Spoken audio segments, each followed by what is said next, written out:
Ano ang priceless moments or priceless benefits ng Loadmaster? Ang ultimate dream ko maging pilot. Halos lahat naman ata gusto maging piloto.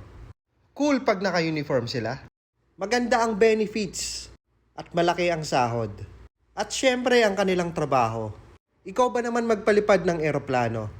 Pero dahil sa maraming dahilan, hindi ko natupad ang pangarap ko. Isa na dyan ang kakulangan sa pera. At maaga akong nagkaanak. Kaya kailangan kong magtrabaho agad para may pangsuporta sa aking anak. At saka sayang ang panahon.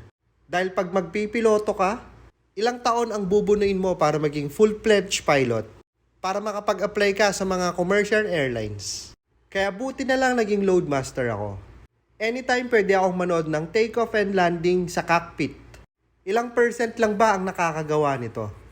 Kaya kahit hindi ako naging piloto, napaka-bless ko na at na-experience ko ang ganito. And pati na rin ang panonood sa mga clouds.